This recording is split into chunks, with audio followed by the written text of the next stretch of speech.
Bonsoir à tous, merci de nous retrouver sur TV Sud pour votre journal local de l'Hérault. Dans les titres de cette édition, la destruction de la tour H, quartier du Petit Bar à Montpellier, est programmée dans moins d'un mois. Un périmètre de sécurité sera établi et 2500 résidents au moins devront évacuer le site. Dernière ligne droite pour les candidats aux élections municipales avant le premier tour du scrutin. À Montpellier, le socialiste Jean-Pierre Moore tenait meeting hier soir, alors que l'UMP Jacques Domergue, lui, se projette déjà dans la peau du maire. Et puis on termine avec du handball. Montpellier s'est imposé sur le fil hier soir à Aix-en-Provence, 28-29. C'est une étape symbolique de la rénovation urbaine du Petit Bar à Montpellier. Le 14 avril prochain, la tour H implosera. Le bâtiment des années 60 est programmé pour le 14 avril 2014, donc sa destruction. Ce jour-là, dès 7 h, le périmètre sera bouclé. Ni habitants ni véhicules ne seront autorisés dans les 200 mètres autour de la tour de béton. Depuis la semaine dernière, des agents vont à la rencontre des habitants pour les informer de la marche à suivre. Reportage Mouadelia Kabi. Bonjour madame, c'est madame Toumi de la Serme, c'est au sujet du recensement pour la démolition de la tour. Depuis quelques jours, ils sont une dizaine de recenseurs à faire le tour du quartier du Petit Bar, chargés de remplir un questionnaire sur le nombre d'habitants, d'enfants et même d'animaux domestiques. Un véritable travail de fourmi, au cas par cas. Pour ce jeune grand-père, la réunion se fera en bas du domicile avec toujours la même mission. Expliquer comment ça se passera le jour J. En fait, à partir de 7 h du matin, ils vont fermer le quartier. Ils vont entièrement le fermer. Les gens qui viennent de l'extérieur ne pourront pas entrer. Rappeler aux habitants les précautions à prendre, leur indiquer la zone de rassemblement et le parking réservé aux riverains. Tout le monde doit être au courant.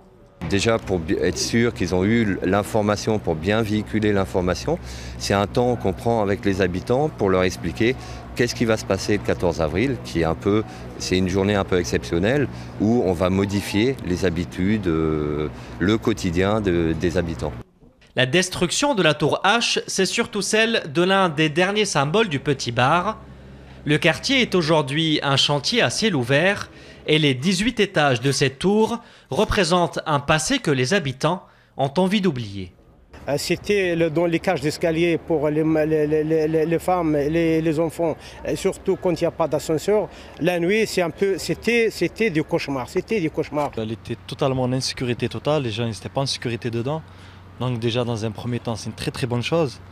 Après, de manière plus sentimentale, c'est vrai que ça va nous faire bizarre.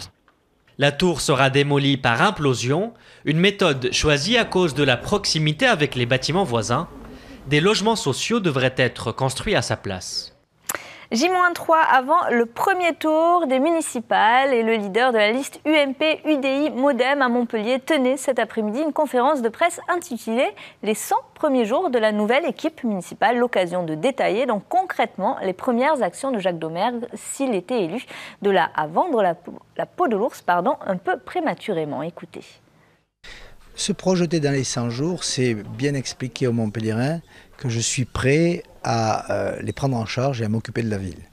Là, je le dis aux Montpelliérains, vous pouvez compter sur moi. Cette ville, vous ne la reconnaîtrez pas dans 3 mois. C'est une ville qui reviendra à ce qu'elle était auparavant, c'est-à-dire une ville ensoleillée, belle, où on peut se promener, qui sera propre et où la sécurité sera assurée. Et hier soir, près de 500 personnes étaient rassemblées pour l'ultime meeting de Jean-Pierre Moore avant le premier tour. Donc, hier soir, salle Nogaret à Montpellier. Au premier rang, notamment le maire sortant de Montpellier, Hélène Mandrou, et le patron de la fédération PS de l'Hérault, Hussein Bourgi. Une famille socialiste qui affichait un visage uni malgré les récentes tensions. C'est un grand moment de ferveur, ce qui traduit avec, vous avez vu la salle qui est là ce soir, un grand rassemblement qui incarne tous les quartiers de la ville pour Montpellier, avec les Montpelliéraines, avec les Montpelliérains. Ce soir, on n'est pas au bout, parce que ce qui est important, c'est le dimanche soir. Il est important que les gens aillent voter, qu'ils se prononcent pour la seule équipe qui a un vrai projet pour Montpellier, qui tient compte de l'ensemble des paramètres qui sont importants pour la ville de demain, à commencer par la culture, l'emploi, le logement, le sport, l'environnement croisé, tout ce qui fait que Montpellier demain doit être une grande ville qui ne laisse personne au bord du chemin. On passe au sport avec les handballeurs montpelliérains qui ont failli tomber dans le piège Aixois hier soir au gymnase du Val-de-l'Arc. Le POC et le MHB ont fait jeu égal jusqu'à la dernière minute. C'est finalement Jouré Dolenec qui a offert la victoire à Montpellier sur pénalty dans les dernières secondes du match. Score final 28-29. Le résumé de la rencontre, Rui Didaon pour la chaîne Marseille. Un derby qui s'est joué à peu de choses, à très peu de choses même. 59e minute, Aixois et Montpelliérains sont dos à dos. Le score 28 partout. Mais voilà, la défense locale est poussée à la faute. Jouré Dolenec ne tremble pas, transforme son pénalty et offre la victoire à des Montpelliérains qui ne sont pas passés loin de leur premier faux pas de la saison. Un match serré jusqu'aux dernières minutes, même les dernières secondes. On sait que Aix, chez eux, ils sont très difficiles à jouer et que s'ils sont dans un bon jour, ils sont capables d'embêter pratiquement tout le monde. En face, on rate donc l'exploit de peu, une défaite qui laisse un goût amer au PAUC. C'est frustrant quand on se bat pendant 60 minutes. Et on a vraiment mis tous les ingrédients pour faire quelque chose ce soir. Et voilà, venir mourir à un but, c'est difficile, mais c'est le sport, c'est comme ça. Des fois, ça tourne en notre faveur, des fois non. Et si tout opposait ces deux équipes, à la fin, le constat est clair. D'un côté, c'est en partie l'expérience qui a fait la différence, mais pas seulement. Je pense que la rentrée de Arnaud Siffer, notre deuxième gardien, a été déterminante. Il fait 2 arrêts superbes sur des situations qui étaient des situations bonnes. Et puis après, on a été efficace et on a le bras qui n'a pas tremblé dans le money time. Donc c'est bien. Côté Aixois, si c'est donc les regrets qui ont émergé au coup de sifflet final chez les joueurs, l'entraîneur, lui, est déjà dans l'analyse. Je pense qu'on a bien répondu tactiquement. Ils n'ont pas réussi à nous poser vraiment beaucoup de problèmes dans leur système de jeu. Et voilà, et je pense que la différence il se fait aussi sur peut-être la qualité individuelle de certains joueurs. Une défaite qui n'a pas porté préjudice aux Aixois qui gardent toujours un matelas de 6 points sur le premier relégable. Montpellier reste toujours invaincu en 2014 et n'est qu'à 3 points du leader dunkerquois. Ce match n'aura donc pas changé la donne pour ces deux équipes en LNH, mais ce qu'il faudra retenir, c'est que le Sud tient un nouveau derby de luxe qui promet d'ores et déjà des étincelles pour les saisons à venir. Depuis ce matin et jusqu'à demain soir, le salon Travail Avenir Formation en temps des TAF se tient au parc des expositions de Montpellier. Co-organisé par la région Languedoc-Roussillon, la mission locale des jeunes de l'agglomération de Montpellier et Pôle emploi, 376 entreprises y proposent cette année 2722 emplois. Mais trouve-t-on vraiment du taf au taf? Élément de réponse avec Vincent Bordignon. Je cherche là, je suis en train de chercher les panneaux et j'espère aboutir à quelque chose.